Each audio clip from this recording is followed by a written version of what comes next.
Assalamualaikum warahmatullahi wabarakatuh. Kami dari kelas 3C Prodi Manajemen Dakwah kelompok 6 yang terdiri dari Paras Bunga Insani dengan NIM 11190530128 dan Farhan Ahmad Al-Farisi dengan NIM 11190530133. Mata kuliah Pengantar Ilmu Komunikasi. Dosen pengampu Diki Andika MSI. Kami akan menjelaskan mengenai komunikasi antar budaya. Apa sih komunikasi antar budaya itu? Berikut penjelasannya. Komunikasi antar budaya adalah komunikasi yang terjadi di antara orang-orang yang memiliki kebudayaan yang berbeda, baik itu secara ras, etnik, sosioekonomi, atau gabungan dari semua perbedaan ini. Menurut para ahli, mengartikan komunikasi antar budaya sebagai berikut. Menurut Stewart, komunikasi antar budaya adalah komunikasi antara orang-orang yang berbeda budaya, baik dalam arti ras, etnik, atau perbedaan-perbedaan sosioekonomi. Kebudayaan adalah cara hidup yang berkembang dan dianut oleh sekelompok orang serta berlangsung dari generasi ke generasi yang lain. Sedangkan Fred mengartikan komunikasi antar budaya sebagai interaksi tatap muka di antara orang-orang yang berbeda budayanya. Di sini saya akan menyampaikan mengenai fungsi komunikasi antar budaya. Yang mana fungsi komunikasi antar budaya ini mempunyai dua fungsi. Yang pertama fungsi pribadi, yang kedua fungsi sosial.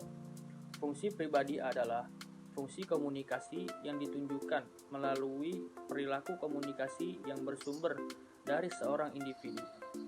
Fungsi pribadi ini mempunyai beberapa kegunaan. Yang pertama, untuk menyatakan identitas sosial. Yang kedua, untuk menyatakan integritas sosial. Yang ketiga, untuk menambah pengetahuan ataupun wawasan.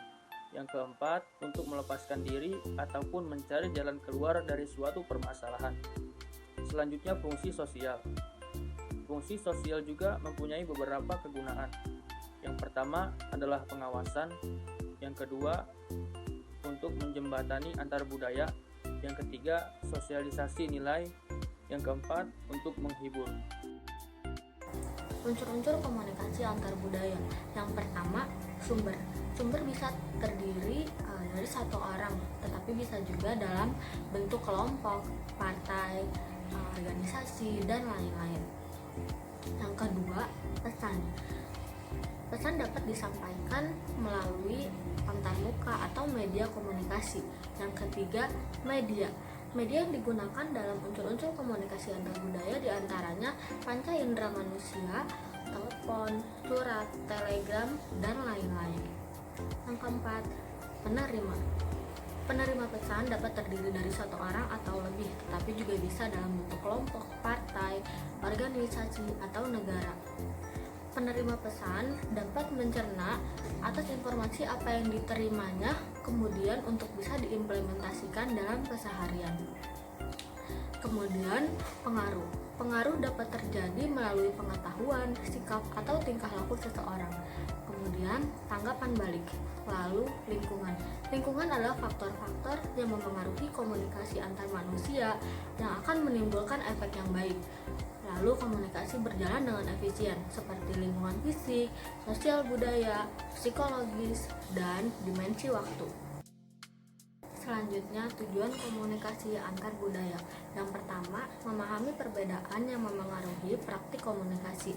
Yang kedua, mengkomunikasikan antar orang yang berbeda budaya. Yang ketiga, mengidentifikasikan kesulitan-kesulitan yang muncul dalam komunikasi.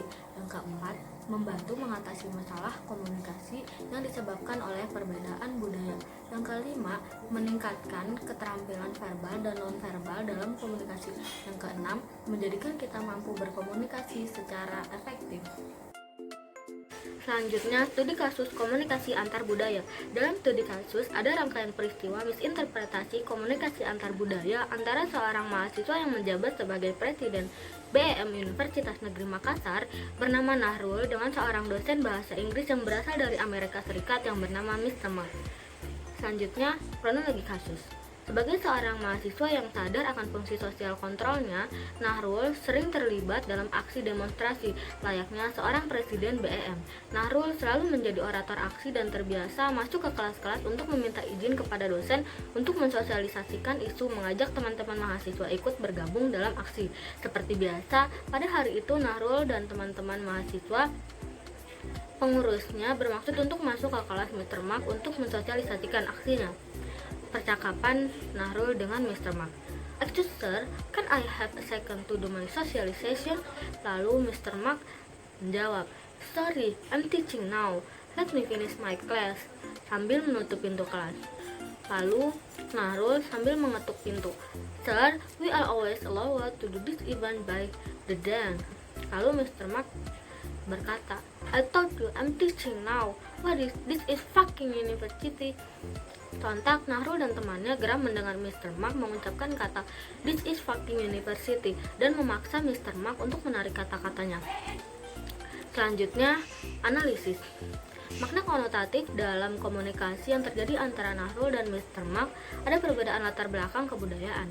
Orang Amerika relatif sudah terbiasa menggunakan beberapa istilah bahasa dalam komunikasi sehari-hari. Mereka juga cenderung abai terhadap klasifikasi itu. Hal ini dipengaruhi oleh kebiasaan perilaku komunikasi yang cenderung bersifat directly speaking, sehingga penggunaan bahasa mereka tidak disengaja untuk menunjukkan kualitas emosi serta menyertainya.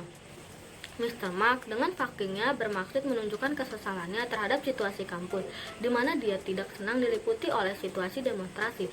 Sedangkan perspektif keindonesiaan, yaitu Nahrul dan lain-lain, yang juga dipengaruhi oleh konsep nilai yang berlaku di budaya etnis Bugis. Pemandangan seorang warga Amerika Serikat yang sedang mengatakan "This is fucking university" tentu terasa lebih sensitif dan syarat akan penghinaan. Dari aspek sumbernya, Mr. Mark sebagai pengajar tidak etis menggunakan terma negatif fucking di depan para mahasiswa di dalam area kampus. Mr. Mark rupanya terjebak dalam shock culture. Dia seharusnya selalu sadar bahwa setiap gerakan, perilaku, dan kata-katanya akan diukur dengan Mr. Indonesia. Berdasarkan analisis yang telah dilakukan, dapat disimpulkan bahwa dampak dari misinterpretasi komunikasi antar budaya di atas merupakan komunikasi yang tidak efektif. Komunikasi yang efektif mensyaratkan adanya pemahaman menyangkut etnisitas masing-masing dari para komunikator dalam sebuah proses komunikasi. Dengan adanya pemahaman yang cukup, seorang komunikator lebih mudah mengoptimalkan perilaku komunikasinya, sehingga tercapai sebuah komunikasi yang efektif dan tidak menyisakan kesalahpahaman atau misinterpretasi. Kesimpulan, jadi komunikasi antar budaya adalah setiap proses pembagian informasi, gagasan, atau perasaan di antara orang-orang yang berbeda latar belakangnya. Proses pembagian informasi itu dilakukan secara lisan atau tertulis, juga melalui simbol-simbol tertentu seperti bahasa tubuh, gaya atau penampilan pribadi, atau bantuan hal lain di sekitarnya yang memperjelas pesan dan menghasilkan efek tertentu. Perkenalkan, nama saya Farhan Ahmad Al-Farisi dengan NIM 133. Saya Faras Bukhari Sadi, NIM 128.